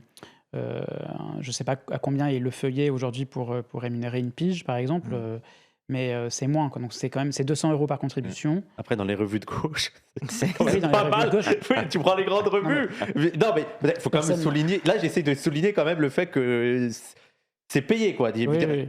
Nous, on sait qu'il y a beaucoup de revues où c'est pas payé. Et je pense qu'on le fait aussi parce que c'est une manière de soutenir un peu les gens qui écrivent, et que de donner envie aussi d'écrire un peu plus. Ça demande du temps. Hein. Écrire, c'est fastidieux. C'est assez fastidieux, et parfois on fait des retours aussi, donc on demande aux gens un peu de réécrire des trucs. Donc pour ça, voilà, il y a une sorte de rétribution à hauteur de 100 € par contribution, peu importe la taille de l'article. Et voilà, donc c'est 15 €. Il y a une dizaine d'articles dans le dossier à chaque fois, plus une partie varia avec des articles hors thème. Donc en tout, il y a entre 12 et 15 articles par numéro papier. Voilà, par exemple, ça nous coûte à peu près, je pense, un budget de 8 000 € par numéro. Il faut les vendre ensuite. C'est pas le plus évident de vendre une revue en librairie. Revue queer en plus. Revue queer, c'est quand même très clivant, très clivant. Et en plus, Trou Noir, on n'est pas méga identifié comme féministe rangé dans les rayons, bien rangé au milieu des féministes. Non, on est au fin fond, voilà. C'est pas grave. C'est pas trop où vous classer. C'est pas grave. Après, voilà, c'est comme ça, on fait avec. Mais je pense que maintenant, les gens commencent un peu à nous identifier. C'est aussi ça qui. Et on sait qu'il y a une vraie demande, quoi. Il y a quand même une vraie demande, et quand on fait des appels à contribution, on en reçoit énormément, et de très belles choses, quoi. Mais aussi mais ce que vous avez dit au début, aussi de la théorie, quoi. Ça fait du bien aussi je pense qu'il y a des gens qui sont aussi en demande de ça, quoi, d'avoir des textes où parfois ça te demande un peu de temps à lire, mais ça fait du bien de le lire. Et justement, là, donc on va parler plus précisément de ce 5e numéro sur pulsion fasciste. Moi, la première question que j'aurais à vous poser sur ce numéro, c'est qu'est-ce qui vous a donné envie d'écrire sur ça, outre l'urgence, parce qu'on sait qu'il y a plein d'écrits sur le fascisme, surtout maintenant. Quelle est la compréhension, quelle est la chose que vous ajoutez? Quelle est votre plus-value? C'est d'axer sur les désirs, c'est ça? Oui, c'est ça. En fait, il n'était pas question pour nous de faire un dossier sur les queers comme victimes du fascisme, et de faire la comptabilité de ça. Parfois, on a reçu, par exemple, parmi les propositions de contribution, des gens qui faisaient ça, c'était dans les sujets, voilà. Mais ça, on le refusait, on disait que ça a déjà beaucoup été fait, et puis je suis pas sûr que ça nous aide réellement aujourd'hui à bien comprendre ce qui se passe. Et il y a un article qui nous a un peu bien aiguillé, qu'on avait publié en ligne, qui s'appelle Reconsidérer la politique sexuelle du fascisme, de Robin Marasco. C'est une traduction des États-Unis. Et en fait, elle fait dans ce texte un truc génial, elle va s'intéresser aux femmes d'extrême droite qui ont soutenu Trump, notamment pendant l'assaut du Capitole. Et en fait, elle notait avec franchement une très grande justesse, c'est que les femmes d'extrême droite aujourd'hui, c'est pas juste les tradwives, femmes au foyer, avec quelque chose avec un rapport très conservateur, à la famille, au genre, etc. C'est des femmes qui endossent le rôle de la masculinité, tout en conservant aussi des signes de la féminité. Donc, elle prend l'exemple de je ne sais plus quelle militante trumpiste qui a fait l'armée, mais qui est blonde, qui garde ses cheveux longs, mais qui a dessus sa casquette MAGA, qui a des rapports sexuels avec plein de mecs en même temps, enfin qui est polyamoureuse, polysexuelle. Donc il y a tout ce mélange-là un peu détonateur, et je trouve ça intéressant parce qu'en fait la question c'était pas seulement savoir comment est-ce que le fascisme va réprimer les minorités sexuelles et de genre, c'est comment elle s'adresse à elles. Et c'est ça le point de départ. Et ça, c'est qu'en fait, souvent, il y a un truc qui est un peu mal compris dans ce rapport-là à la répression. C'est souvent ce paradoxe de « Ah, mais Trump, c'est un total pervers sexuel, comment est-ce qu'il peut prôner la répression ?» Mais justement, non, il y a une idée de privatisation aussi de la pulsion et de privatisation de l'accès au désir et au plaisir, en fait, aussi là-dedans, quoi. C'est qu'on va être les happy few qui vont pouvoir jouir contre les autres, quoi. Oui, complètement. Là, c'est là où il fallait absolument sortir aussi de la question morale, pour le coup, sur justement la figure de Trump, c'est de le décrire comme quelqu'un de complètement fou, pervers, qui n'est pas normal.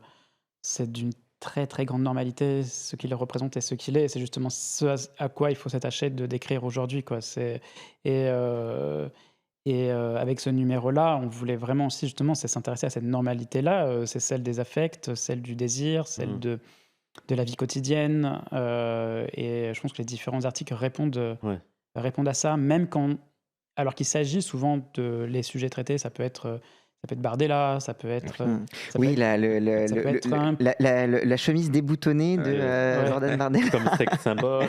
Ouais, En fait, c'est que c'est intéressant, c'est pas juste les vrais fafs, les vrais méchants, c'est ce qu'ils suscitent et qui suscite une adhésion.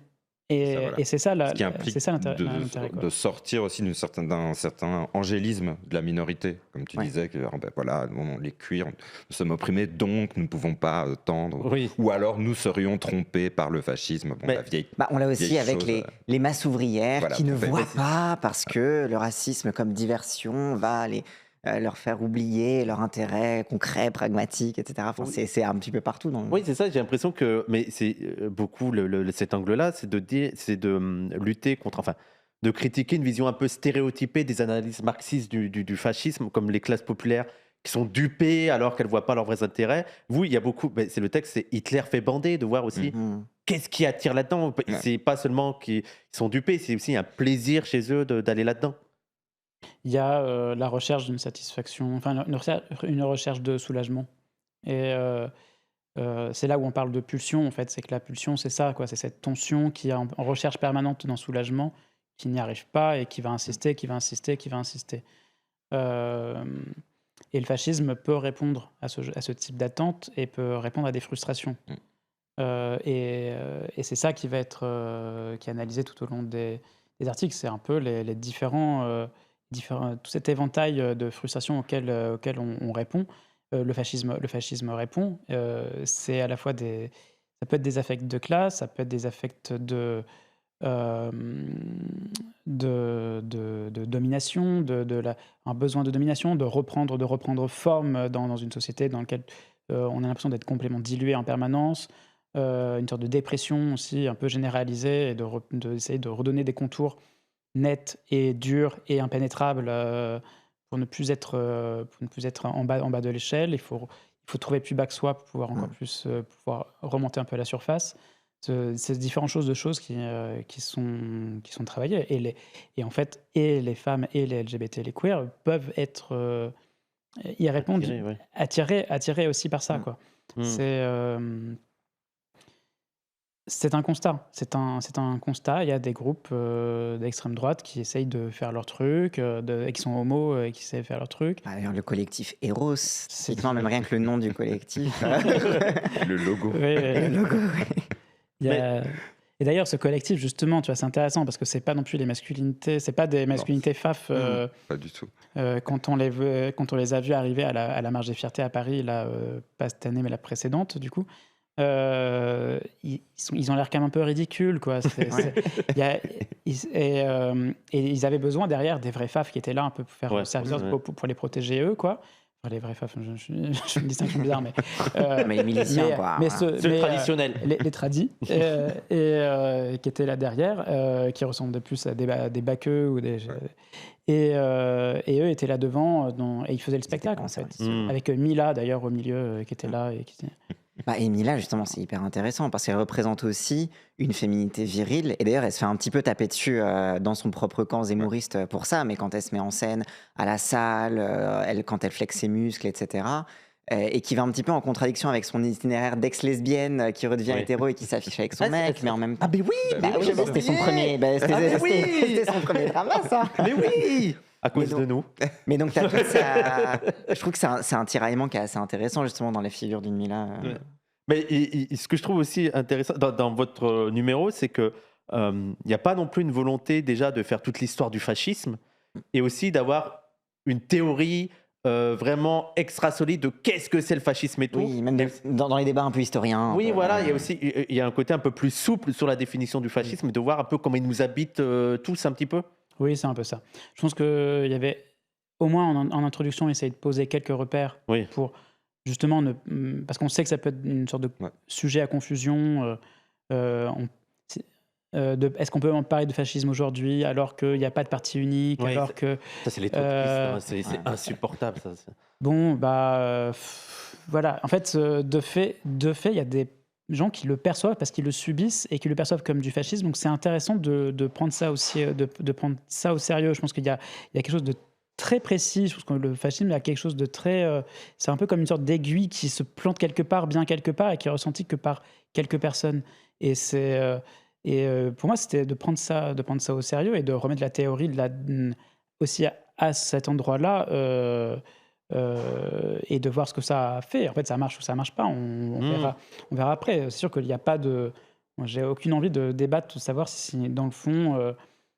chacun des textes parle bien vraiment de fascisme, qu'il parlerait pas plutôt d'autoritarisme ou de machin. Oui, de la totalitarisme. démocratie illibérale. Voilà, je sais pas. Après, moi, il y a quand même une théorie à laquelle je pense que ça me va de continuer de suivre un peu. C'est celle qui est un peu décrite en ouverture de l'introduction par une citation de Deleuze.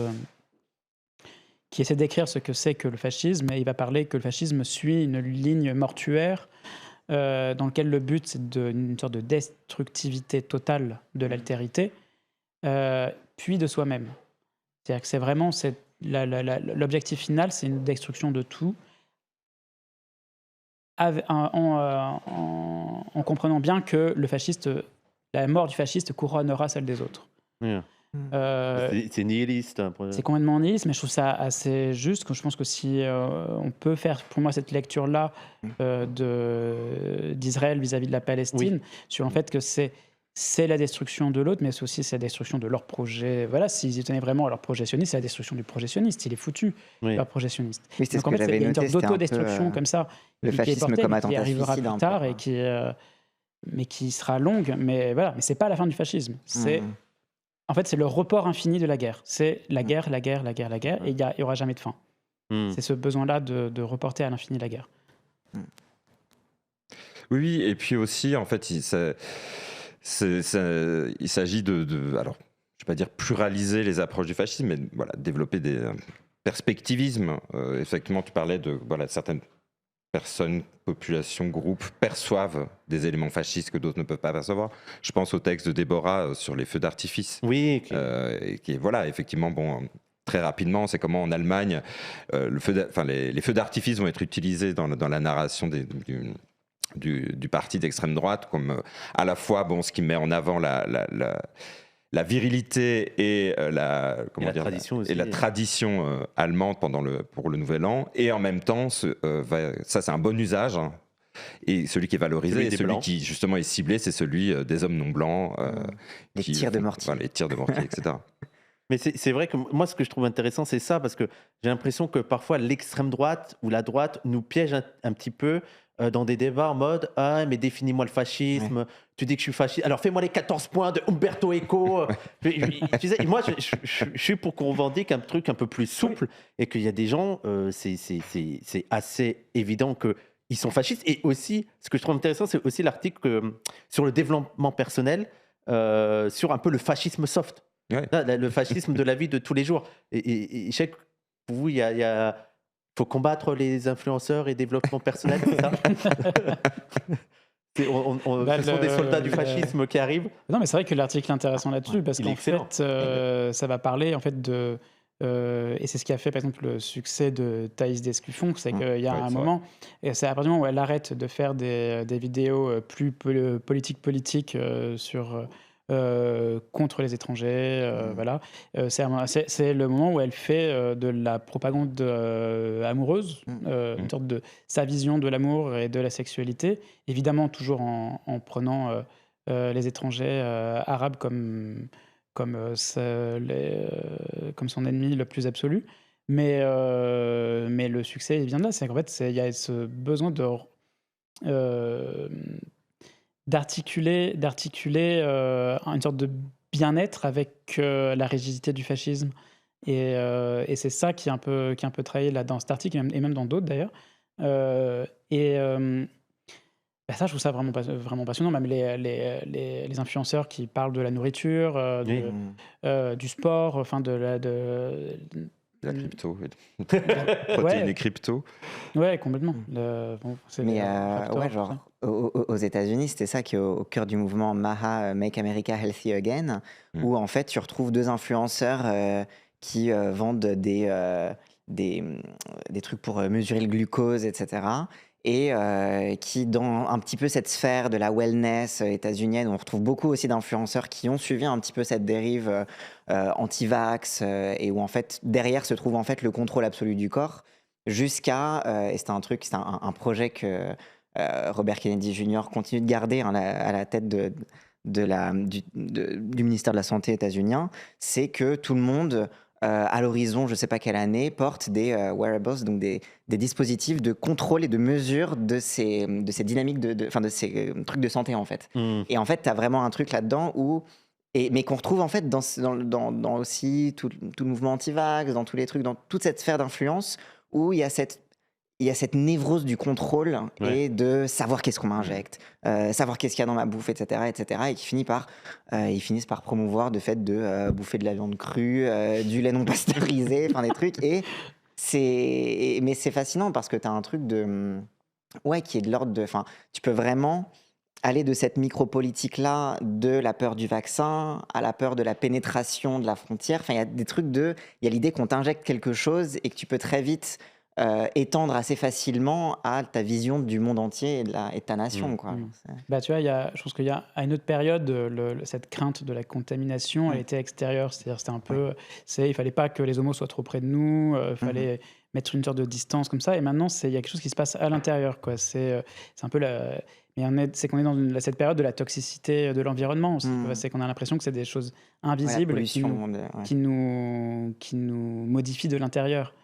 Et voilà, mais ça travaille à peu près cette même idée de la contamination, de la contagion, mais pas par des effluves extérieurs, mais par quelque chose qui viendrait s'injecter en nous. Quoi. Le film d'horreur nul. Putain, comment il s'appelait? Ou genre c'était un truc où genre c'est une menace qui est invisible, qui est dans le vent, mais qui est inodore, etc. Et dès qu'il y a du vent, les gens ils se mettent à flipper. C'était The Fog? Non, c'était l'événement. C'était The Mist. Peut-être The Mist, je sais pas. Phénomène, c'est ça, je crois, de Shyamalan. Et genre où t'as un truc où genre vraiment c'est une menace qui est invisible et qui fait flipper absolument tout le monde, et un peu comment se développe la névrose et la psychose, etc. C'est un film d'horreur de merde, mais je trouve qu'il résume un petit peu bien ce qui est... C'est avec le catcheur ou pas du tout? qui enferme 2 homosexuels. Non, c'est pas Non, du non, tout. non, non, non, Il y a un film de Shyamalan, mais il y a un film de Shyamalan aussi comme ça. Mais bref, Ah, peut-être. Ah oui, on va c'est pas- vrai. Oui, oui. mais moi, c'est aussi sur les influenceurs, et j'aime beaucoup cette idée de fascisme soft et tout. Et c'est vrai qu'il y a tout ce truc d'autodiscipline, de contre. Et on le voit de plus en plus. Et nous-mêmes, on a participé à ça. On doit faire ça. Tu dois être l'entrepreneur de toi-même pour réussir dans ta vie. Et il y a le côté ultra individualiste qui est intéressant. Et je ne sais plus si c'est une autrice ou un auteur de cet article et qui dit mais c'est quand même aussi sexy, quoi. Il y a quand même une fascination derrière ça et qui doit aussi nous interroger là-dedans. Et il y a aussi l'article sur les classes moyennes qui est excellent. Et on voit que au-delà des classes populaires, il y a aussi. Est-ce que ce serait les classes moyennes qui seraient le plus attirées, qui seraient les plus susceptibles à aller dans le fascisme avec cette idée de ce désir fasciste et d'avoir la possibilité d'exercer un contrôle, une répression et ce sadisme sur les autres? Vous pensez que c'est cette classe-là qui serait la plus... C'est une question qui est régulièrement posée parce que c'est comme, notamment parce que c'est comme si c'était la classe la plus sujette au déclassement. Oui. Donc c'est travaillé par ça même. Il y a un livre de Nathalie Quintane, Que faire des classes moyennes, qui est aussi là-dedans. Elle vient de sortir un autre livre aussi qui travaille aussi le fascisme à travers cette idée de la vie quotidienne qui pourrait petit à petit s'enfoncer sans qu'on s'en aperçoive. Et moi, je ne sais pas quoi en penser de ça. Je ne sais pas quoi en penser, en fait. Certainement, en fait, ce que je note, c'est plutôt dans les sphères LGBT, des choses un peu institutionnelles comme Tétu, par exemple, donc le magazine gay, le seul magazine gay national en France, quoi. Et pour moi, c'est l'objet de la classe moyenne homosexuelle de prédilection, avec où tout est moyen, la culture est moyenne, le rapport aux fringues est moyen, les attentes politiques sont moyennes, il y a tout un... C'est un peu une catastrophe et donc c'est un peu open à tout. Donc c'est qu'en fait, c'est par là que à la fois des gens de droite et de gauche peuvent discuter, être interviewés les uns après les autres sans que ça vienne perturber quoi que ce soit. Et donc c'est un endroit de porosité, en fait. C'est quand même un endroit où, au nom d'une sorte de liberté, de parole, d'expression, le pire peut se dire et se faire, quoi. Et se fait avec une sorte de bienveillance en plus. Tu vois, ça passe bien, quoi. Ça passe mieux que les gros discours, que si c'était un bourge d'extrême droite qui venait s'exprimer, ça passerait pas. Là, c'est que ça passe avec tout un langage qui est mieux accepté, quoi. Et en gros, l'idée, c'est dire que pour l'instant, la proposition fasciste, on voit aussi par rapport à la catastrophe, au risque d'effondrement, à toutes ces angoisses-là, et aussi à l'isolement des individus. Notre défaite, c'est que le fascisme est peut-être ce qui propose une meilleure réponse à ces angoisses et qui propose les choses les plus bandantes, entre guillemets, et que la gauche ne sait pas proposer des choses qui pourraient attirer les gens? Il y a sûrement ça. C'est juste que je sais, pour moi, si c'est ça, je pense que la gauche ne doit pas entrer en concurrence avec le fascisme. Ce serait une erreur de dire il faut avoir une meilleure offre que le fascisme. Je pense qu'il y a quelque chose c'est quelque chose qui est présent d'ailleurs dans le texte de Renaud Selim. Sur lui, il va vraiment chercher à inventer un autre rythme, un autre type de tension.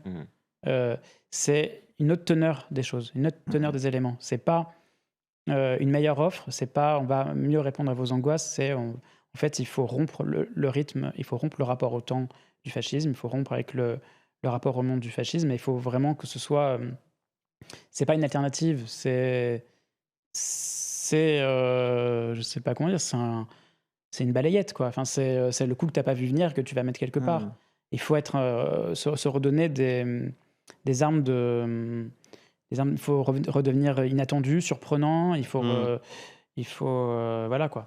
Mais je sais pas très bien, là, je balbutie là-dessus parce que c'est compliqué de d'être dans la proposition politique Oui, d'avoir des propositions, même, là est-ce pour que c'est possible d'avoir des propositions concrètes à établir aux gens? C'est aussi ça la question à se poser. Mais par exemple, il y a aussi l'article de Déborah Brosto, j'ai Brosso, peur de, Brosso, j'ai peur de mal dire son nom, ou sur la question des, comme tu as dit, des feux d'artifice et tout. Et la piste aussi qu'elle propose d'explorer, c'est aussi peut-être de rompre avec le moralisme, parce qu'elle montre que en fait, ce qui a fait la force de l'extrême droite, Mm. c'est il y a un truc traditionnel qui va être rejeté par les gauchistes, et eux, ils veulent le rejeter en entièreté, en mode « Ah, mais de toute façon, il faut interdire les feux d'artifice ». Et donc, pour vous, la proposition serait peut-être de voir ce qu'on peut construire à partir de ce qui existe sans posture morale. Oui, en fait, ça, c'est toute la question des attachements. Déborah, comme Renaud Selim, comme moi aussi, on est assez proche donc de Stenger, c'est de Latour, et donc tout ce qu'on appelle cette anthropologie des attachements. Et c'est vrai que cette question des attachements, elle a été pas mal délaissée par la gauche progressiste, qui a considéré le progrès comme un déracinement nécessaire. Il y aurait un plus à être en se détachant de quelque chose. Comme ça, c'est le sujet qui doit enfin s'éclairer. Bon, l'exemple typique, c'est la religion. Il faut se défaire de la religion pour enfin devenir un sujet éclairé, libre, etc. Et donc, cette question des attachements doit faire l'enjeu d'une reprise dans les pratiques et les théories de gauche. Et je pense aussi que pour revenir sur ce qu'on disait un peu avant sur les LGBT passés à droite ou que sais-je, c'est que on a souvent cette mise en opposition un peu stérile entre les queers versus les LGBT. Les queers, ce seraient les révolutionnaires, les LGBT, c'est ceux qui seraient Libéraux, assimilés, etc. Je crois qu'on est tous pris dans des processus d'assimilation.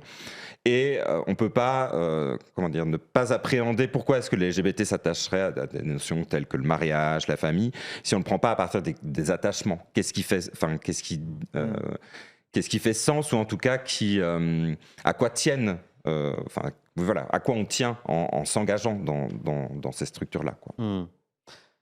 Mais j'ai quand même l'impression que, et ça m'amène, il y a aussi Renaud Selim fait des références à Mark Fisher et tout, et je suis d'accord qu'il y a l'une des grands problèmes, c'est que, ok, il faut pas avoir une meilleure proposition, il faut pas essayer d'aller sur le truc de la proposition, mais j'ai quand même l'impression que nous, il y a même une incapacité, il y a une sorte de nihilisme même au sein de nous, et une incapacité à imaginer un futur meilleur et tout. Est-ce que peut-être l'une des solutions alternatives à ça, ce serait un peu ce que serait la proposition de l'afro-pessimisme? Ce serait quoi, plus allié avec la négativité, et peut-être proposer la fin de l'apocalypse, la fin de ce monde? Est-ce que ce serait des choses à explorer? Plutôt que d'imaginer un monde meilleur, déjà détruire celui-ci, est-ce que ça te ferait peut-être plus bander les gens? Non, alors je ne vais pas dire la chose à faire parce que Oui, c'est prétentieux, mais c'est effectivement de voir comment des prises existent sur ce qui nous échappe là, ce qui est tellement massif et qui nous étouffe, et comment on peut les cultiver, ces prises, comment on peut les renforcer. Donc il ne s'agit pas effectivement d'embrasser le grand thème de la destruction du monde, et qui, en fait, c'est un peu les impasses politiques, quand on prend la question de la négativité au sens fort dans le queer. Là, je ne vais pas parler de l'afro-pessimisme, mais c'est donc la question, c'est pas de comment nos idées sont récupérées par l'extrême droite, mais pourquoi celles qu'on promeut, ou en tout cas qu'on est en train de sécréter, n'arrivent pas à prendre. Pourquoi, et c'est ça, c'est les blocages en fait qui doivent nous intéresser. Ces impasses en fait. Je pense que le pessimisme queer, en fait, il nous permet de penser le refus. C'est principalement à ça qu'il sert, quoi. C'est-à-dire qu'en fait, il faut refuser, il faut savoir comment on le refuse et pourquoi on le refuse. Donc quand souvent la caricature qui peut être faite justement du fait de n'avoir rien à proposer et de s'enfoncer dans une forme de nihilisme, je peux comprendre qu'on puisse dire ça, mais en fait c'est aussi parce que il y a un moment où le mouvement a cessé de refuser et a cessé de penser le refus de la participation à la société, de la demande de protection de l'État. C'était pas juste se marier, pouvoir avoir des enfants, avoir le droit de ne pas se faire virer de son travail parce qu'on est homo ou trans. Enfin, voilà, ce qui sont des choses. C'est normal de les demander. C'est une question d'égalité formelle. Mais Mais si on abandonne, en fait, en abandonnant le refus, on abandonne en réalité la question justement de la construction d'autres choses. C'est que si on refuse, c'est parce qu'on veut autre chose. C'est parce qu'on ne veut pas ça. On veut autre chose. Euh, Cette autre chose, ça met beaucoup plus de temps à se réaliser parce que ce qui s'est passé entre les années 70, le militantisme des années 70 et aujourd'hui, c'est la fin du bloc communiste.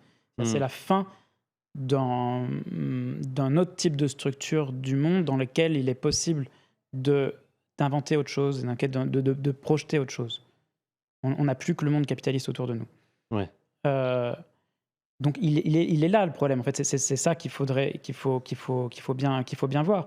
Donc en fait, moi, quand même dans une gauche, dans une extrême gauche queer qui veut en permanence défendre la joie militante, défendre une sorte d'humanisme queer ou je ne sais quoi, ça me semble complètement aberrant. C'est que là, on n'est pas en train de trancher, on n'est pas en train de refuser, on est en train encore d'aménager un confort parce que là, tout part dans tous les sens.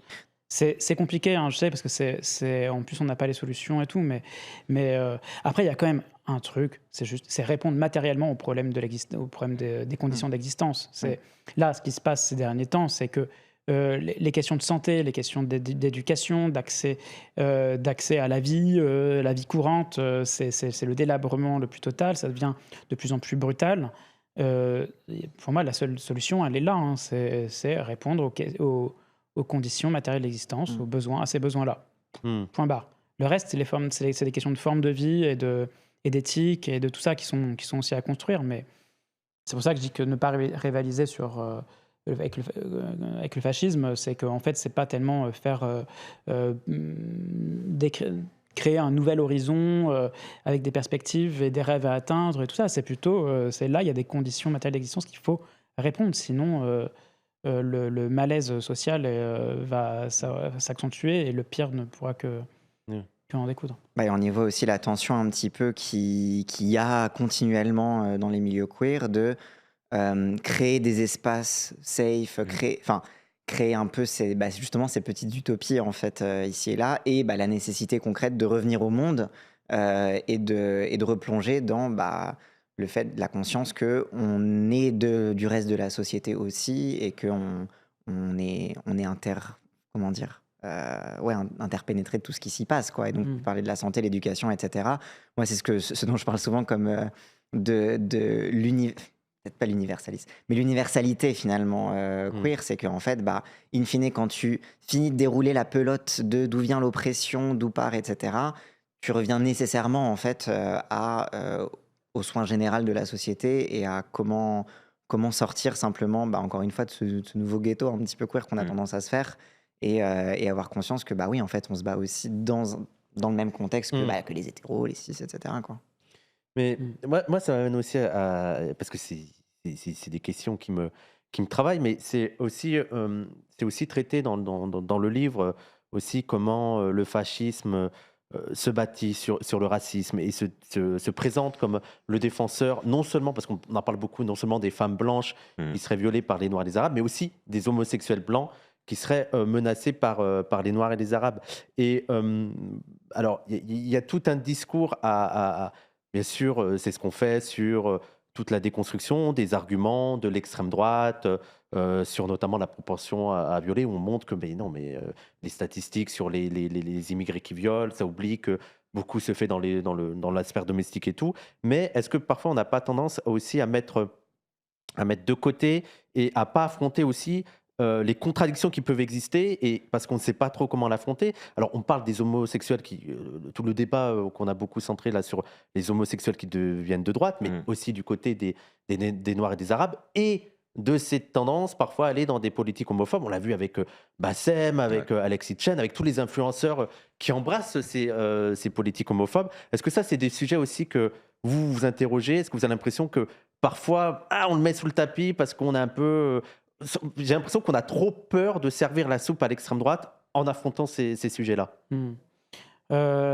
Effectivement, on n'y va pas trop. Notamment parce que je pense que c'est un sujet qu'on maîtrise pas, Ouais. et que c'est compliqué d'intervenir là-dessus comme ça. Par contre, je pense que c'est quelque chose qui n'est pas à nier. En fait, il y a eu, il y a quoi, il y a 1 an ou 2, c'est Mediapart qui a fait un documentaire sur les guet-apens, Ouais. qui est raté. Je pourrais resituer parce que je. En fait, donc du coup, il y a sur les guet-apens homophobes tout un quelque chose qui arrive très régulièrement. Donc en fait, c'est soit sur des lieux de drague, soit des guet-apens depuis avec des applications de rencontres comme Grindr, Ouais. un site qui s'appelait Coco. Donc de donner rendez-vous à des homos qui draguent, ou bien de les... Ah, guet-apens, c'est comme Non, s'ils ont écrit non, dans le chat. guet-apens. Comme un guet-apens. Un guet-apens. Ah, d'accord, un ok. guet-apens, Donc, un je piège. dis n'importe quoi dans le chat. Ok. Oui, ça ressemble à guet-apens. Oui, oui, C'est- mais après, je me suis dit peut-être que c'est c'était ça. ça. Genre, on va taper des gays et guet-apens. C'est que ça tombe bien. Disons Ouais. que C'est un peu ça le truc, ok. d'un Et, point de vue euh, lacanien sur le langage des oiseaux, etc., Ok. ça marche. Et, ou bien d'aller taper des homos sur leur lieu de drague. Et donc ça arrive régulièrement parce qu'en fait ça travaille le fait que les homos sont isolés et sont parfois seuls et ne vont pas aller porter plainte. Il n'y a personne autour, tout le monde va fuir, etc., etc. Il y a la honte aussi de s'être fait tabasser parce que tu es en train de draguer et t'as... Oui, enfin, tu voilà, peux et pas en t'as- parler à ta machin. famille, à tes amis. Non, ouais. à la police, enfin Ouais, voilà, ouais. des trucs comme ça. Donc voilà, donc il y a la résurgence de ça. Moi, ce que je trouve un peu inquiétant là-dedans, c'est que c'est beaucoup des mineurs. Et c'est très. Et donc, je voulais voir ce documentaire donc, de Mediapart, parce qu'ils voulaient s'intéresser au sujet et prendre le temps de recueillir la parole de plein de gens, et notamment d'agresseurs. Et je trouvais ça intéressant. C'est-à-dire que c'est un peu inédit aussi de se dire on va prendre la parole de l'agresseur. Le problème, c'est que l'agresseur, il était filmé en fait un peu comme on faisait avant. Pour mon livre, je regardais les archives, et les archives télé, quand on Ouais. filme les homos, on les avait filmés en contre-jour, dans le noir, avec une D'accord, voix, ouais. une voix un peu modifiée, tu vois. Et donc lui, c'était pareil, on le filme, mais là, sauf que là, c'est l'agresseur, il est en contre-jour, voilà, et on ne pourra pas le reconnaître. Et puis voilà, sauf que ça dure 5-10 minutes sa parole, et il n'y a pas la possibilité, c'est pas ils n'ont pas établi un dispositif qui permet de vraiment recueillir une parole. C'est juste quelqu'un qui va donner 1 ou 2 arguments pour se défendre, mais Ouais. qui vont pas nous intéresser. Oui, dans le fond, il était peut-être homophobe, parce qu'il avait quelque chose contre les homos et machin, mais on n'aura toujours pas compris. Moi, ce qui m'interroge beaucoup, je l'aborde un petit peu dans mon livre. C'est pas tellement le fait que des Arabes puissent commettre des actes homophobes, mais c'est pourquoi est-ce que parfois les agressions homophobes en viennent à un tel degré de violence. Oui.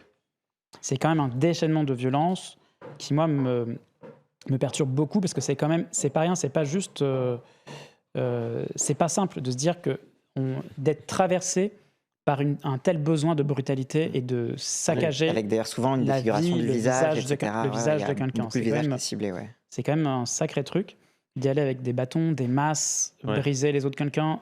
Et en groupe, parfois, c'est ça, les vidéos. C'est ça, de se motiver en groupe. Et donc, c'est compliqué. Je pense que ça demande plus de temps.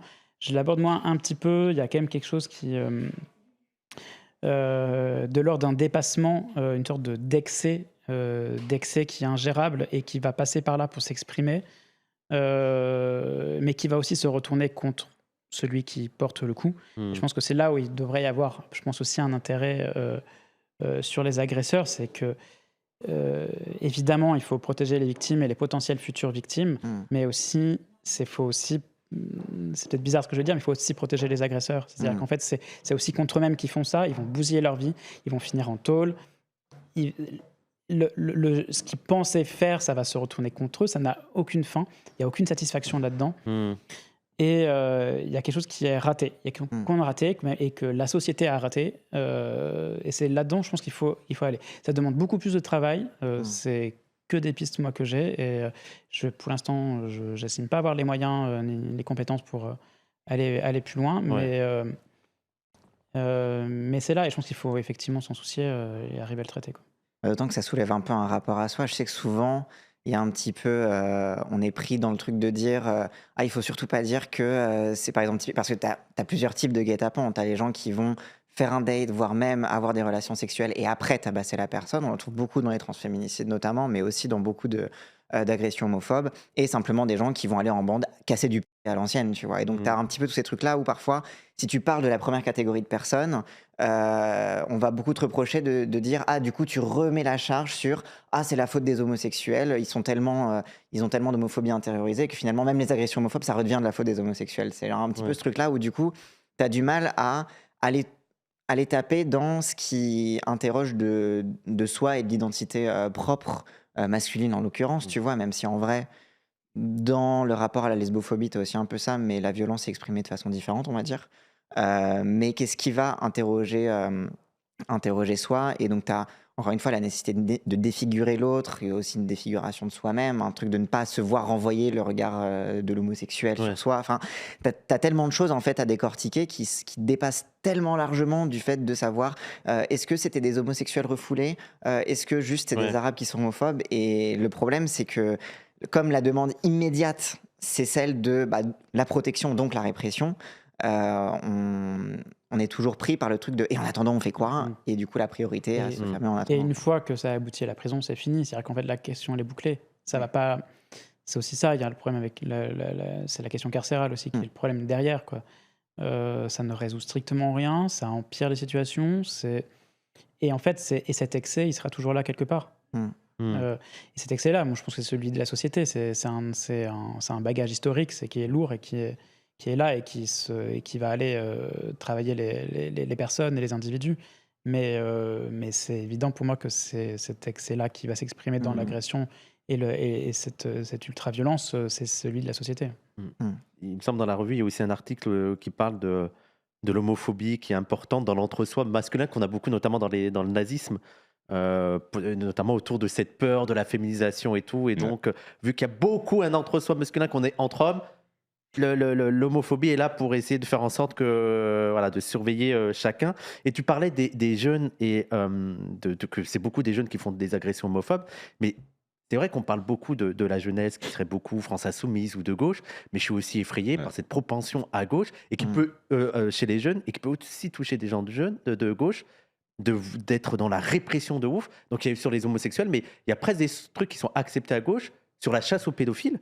Oui. Là, on va mettre des rendez-vous pour Ouais, bien fracasser des Massivement, pédophiles et Coco, tout, ouais. ce qui est effrayant. Et aussi, mais aussi des personnes tziganes, gitans, des voleurs à l'étalage, et de filmer ça, je trouve ça effrayant, cette tendance-là qu'il y a. Ça, c'est quelque chose qui a été souligné dès les années 70. C'est pour ça que la question de la pédophilie elle est si importante pour les minorités. C'est qu'elle va établir des systèmes d'équivalence. Alors ça commence bien sûr avec les homosexuels, et puis ça va être les tziganes aussi, hein, les voleurs d'enfants, les juifs, puis bon, les arabes aussi, enfin bref. Et donc c'est ça qui est intéressant avec la question de la pédophilie, enfin pas de la pédophilie, de l'hystérie autour de la pédophilie. Bon, nous moi j'ai grandi dans les années 90, en Wallonie, pas loin de Marc Dutroux, donc bon, c'est quelque chose qui m'a marqué toute ma jeunesse. Un peu le stranger danger. Voilà, la camionnette blanche, j'ai encore le réflexe en la voyant. Et mais ce qui est marquant dans l'hystérie autour de la pédophilie, c'est la manière dont on va mettre un système égal au fur et à mesure entre différentes minorités. Et cette tendance à vouloir, mais en plus de le filmer, moi, de le filmer, bien sûr. Je trouve ça effrayant. Oui, c'était le truc alerte pédo, je crois. Oui, il y a alerte pédo, mais même qui ont eux-mêmes fini dans une histoire de réseau pédophile. Mais même les voleurs et tout, et de se faire justice soi-même, de le filmer, de dire que c'est ça la vraie justice, et ce désir de répression que je trouve qui est encore très fort et très grand, mais même à gauche, hein, je veux dire, on n'a pas fini avec le punitivisme. Et y compris l'attrait aussi pour les films de vengeance. Oui. Tu vois, y compris de vengeance féministe. Ouais, le Rape and Revenge. Oui, il y a un goût pour ça. Bon, après, ça passe par des films, donc on peut dire c'est OK, mais il y a... Je trouve qu'en fait, effectivement, moi, je trouve qu'à gauche, il y a un problème avec cette question du punitivisme et de la question carcérale, qui sont... C'est de l'indifférence un peu générale, souvent. Il y a quand même je pense que les sujets anticarcéraux, c'est vraiment les sujets les moins bankable à gauche. Hein. Si un jour on veut faire un numéro sur la question de la prison dans Trou Noir, je pense que ce sera précisément le numéro qui marchera le moins. Voilà, après, ce serait vraiment intéressant d'y aller. Moi, je sais que dans mon militantisme à Bordeaux, un des trucs les plus puissants que j'ai vécu, c'était, j'animais avec des amis une émission sur la radio locale de radio qui était s'appelait l'autre parloir et qui permettait aux proches des détenus de laisser des messages aux détenus de la D'accord, prison ouais. d'à côté, quoi. Ok. C'était basique, le truc, c'était une émission un peu anticarcérale avec quelques messages qu'on passait, mais ça permettait ça et c'était, franchement le truc, un peu basique, mais c'était assez touchant et poignant, ce qui se disait et ça permettait aussi d'aller, un peu vers la prison pour faire connaître l'émission, dire que vous pouvez vous adresser à vos Mm. proches là-dedans. Mm.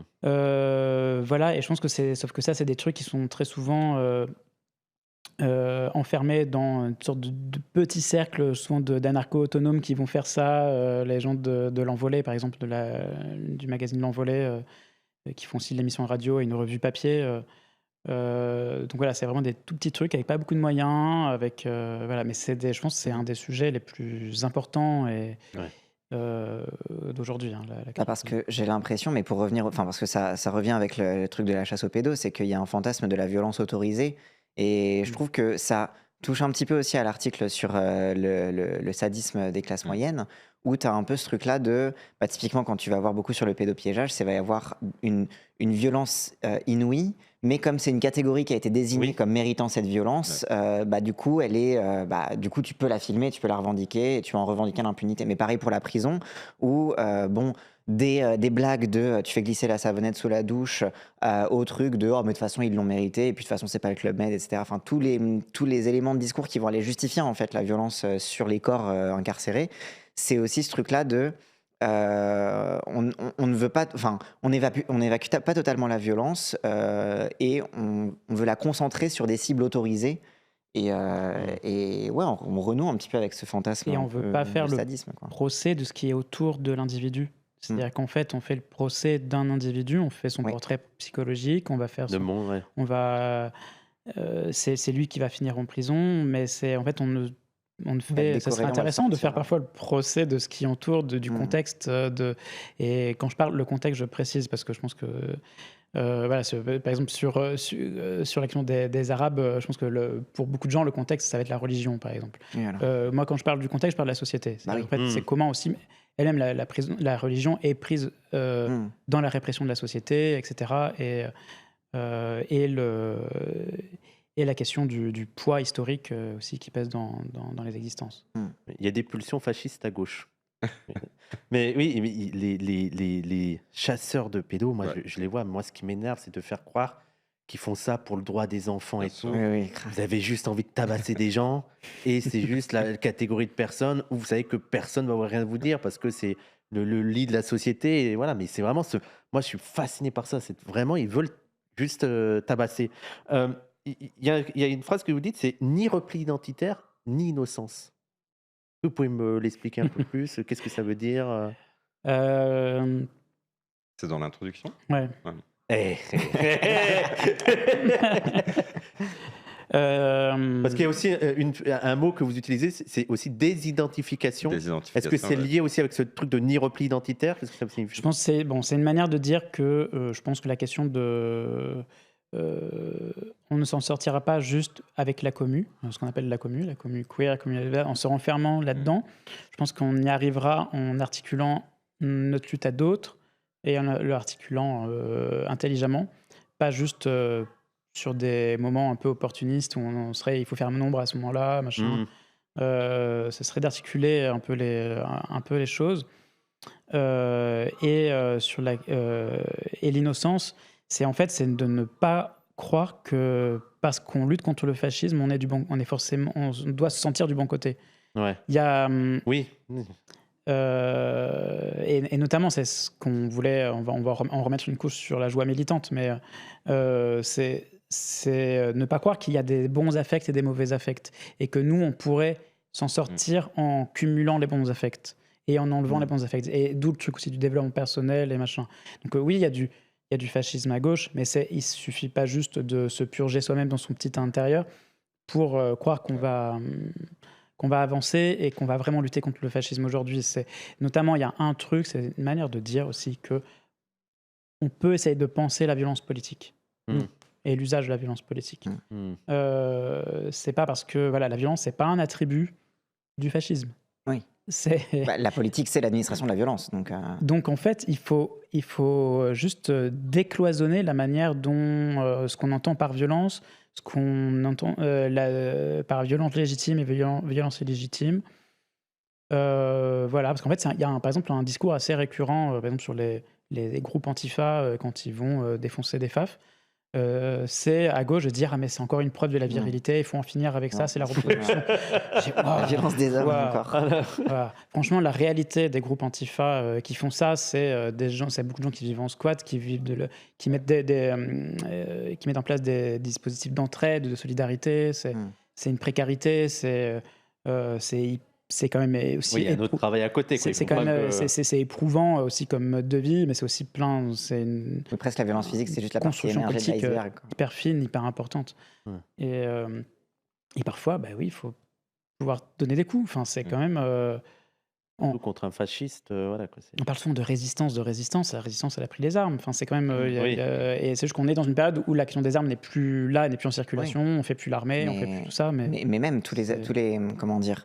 Ce qu'on appelle la résistance non violente, etc. Enfin, typiquement, genre, le fait d'aller faire péter le blocus de Gaza en envoyant des bateaux, etc., c'est de la désobéissance civile et de la résistance non violente, mais la non-violence est quand même violente envers le pouvoir, pas parce qu'elle utilise des armes, etc., mais simplement parce qu'elle va cibler des points d'intérêt. C'est comme les militants écolos qui vont balancer de la peinture sur des vitres qui protègent des peintures. C'est considéré comme de l'écoterrorisme, etc., mais parce que c'est terroriste, parce que le message politique est derrière, c'est pas parce que tu as dégradé un tableau que tu n'as pas dégradé. Donc il y a une décorrélation à faire, je pense, entre la violence en tant que explosion physique et la violence en tant que rapport de force, parce qu'elle est partout. Moi, j'ai encore 2 dernières questions. Je ne sais pas si tu en as encore. Moi, il y a la première des 2 dernières. Est-ce que c'est fasciste de bander sur Jordan Bardella? Nicky Doll, celle-là est pour toi. Vous avez vu que Nicky Doll avait eu une polémique parce qu'elle avait dit qu'elle trouvait Jordan Bardella sexy. Ouais. Alors non. Non, parce que ça peut pas n'est pas fasciste juste le fait de bander. En fait, c'est absurde. C'est complètement absurde. Non, c'est pour ça que là, il faut quand même un peu revenir à des théories, s'accrocher à des choses. C'est que le fascisme, c'est quand même un désir de destruction et de mort. Enfin, donc bander sur un mec faf ou sur un flic ou sur l'uniforme, tu vas pas mettre en place un dispositif de destruction totale et profond. Voilà, donc non. Après, on peut s'interroger sur l'attractivité du fascisme, mais ça, c'est autre chose. Et je pense d'ailleurs, en fait, le cas de Bardella, il est intéressant parce que c'est quelqu'un qui soigne ses apparitions publiques, sa manière d'exprimer sa masculinité, et le texte en fait, en question, il est intéressant parce que on voit bien que Bardella essaye de jouer un peu sur tous les types de masculinité qui sont possibles à droite. Il est sur une ligne de crête, quoi. C'est entre le mec qui mange la bonne bouffe du terroir, le viande, le vin, etc. Mais quand il boit son vin, il y a toujours un petit geste avec le doigt qu'on aura tous remarqué. Et voilà, et qui fait rire. Et en même temps, c'est voulu. Ou alors, si c'est pas voulu, il va réussir à s'en servir. Et voilà, il joue la carte aussi du gendre parfait, parce que toutes les adolescentes sur TikTok. C'est clair. Et donc en fait, et leur mère qui aimerait l'avoir. Oui, voilà, c'est le gendre. C'est ça qu'il faut voir, c'est qu'en fait le but, c'est que le fascisme va s'adresser à une population de plus en plus large. Et c'est ça qui est en train de se passer là. Et en fait, il met ça en place, c'est la communication, c'est. Il y a quelqu'un qui a mis bander ok, mais le baiser. Ça dépend, est-ce que c'est du hate sex? Bander sur Bardella et se tromper la gauche. Et moi, ça, c'est plus des questions de curiosité. Il y a 2 auteurs qui reviennent beaucoup. Il y a tout d'abord Wilhelm Reich et aussi Alberto Toscano. Alors, le hasard veut. Klaus Teweleit aussi. Et le hasard veut que Toscano ait édité aux éditions Tempête. Est-ce que vous conseillez ces auteurs? Alors Wilhelm Reich, alors Toscano, je pense que oui. Wilhelm Reich, est-ce que c'est un peu dépassé ou Un peu dépassé, certes. Ce qui est intéressant, c'est de voir les reprises qui ont été faites de Wilhelm Reich. Donc effectivement, il y a celle de Deleuze et Guattari, l'Anti-Édipe, un peu connue. il y a pas mal de. Il y a Florent Gabaron-Garcia, je ne sais pas si tu l'avais reçu. Non, je ne l'ai pas reçu, l'avais pas mais reçu, j'arrête pas de faire la promo de ces voilà. livres qui sont C'est excellents. un peu le seul à avoir travaillé dans le champ français sur comment Deleuze et Guattari vont mobiliser et déplacer aussi Wilhelm Reich dans les coordonnées post-68. Et Toscano, c'est aussi parce qu'au moment où on a lancé l'appel, venait d'être traduit. Toscano, et donc c'était le grand livre de la rentrée. En fait, c'est que le livre d'Alberto Toscano qui s'appelle Fascisme tardif, je pense qu'il a intéressé plein de gens à ce moment-là, parce qu'il fait une très bonne synthèse des différentes théories du fascisme après le fascisme historique, donc après le fascisme de la Seconde Guerre mondiale, le fascisme italien, nazi, de Franco, Salazar, etc. Donc en fait, c'est comment était en débat à partir des années 60-70, comment est-ce qu'on pourrait redéfinir le fascisme. Donc, ça a eu différents noms, néofascisme, post-fascisme. Et comment est-ce que ce résidu de fascisme à l'intérieur des démocraties occidentales peut être repensé. Donc, il fait une différente synthèse des différents penseurs qui ont fait ça, y compris, et je pense que c'est un peu aussi la chose intéressante chez Toscano, il y a deux choses. C'est la première, il va s'intéresser à ce que disaient les Black Panthers sur le fascisme, et notamment sur la question carcérale, parce que c'est depuis la prison que George Jackson, depuis ses écrits, qu'il a aussi analysé la question du fascisme de son expérience carcérale, et donc du capitalisme racial lié au fascisme états-unien à cette période. Et ensuite, il fait toute une analyse aussi de la question du désir par le fascisme, je ne sais plus comment s'appelle ce chapitre, mais voilà, c'est où il reprend justement cette articulation du désir avec le fascisme. Voilà, donc ces différents chapitres comme ça, c'est très bien et pratique pour comprendre tous ces enjeux et ces problèmes de définition et la manière dont on peut aujourd'hui s'en servir pour réactualiser la pensée antifasciste.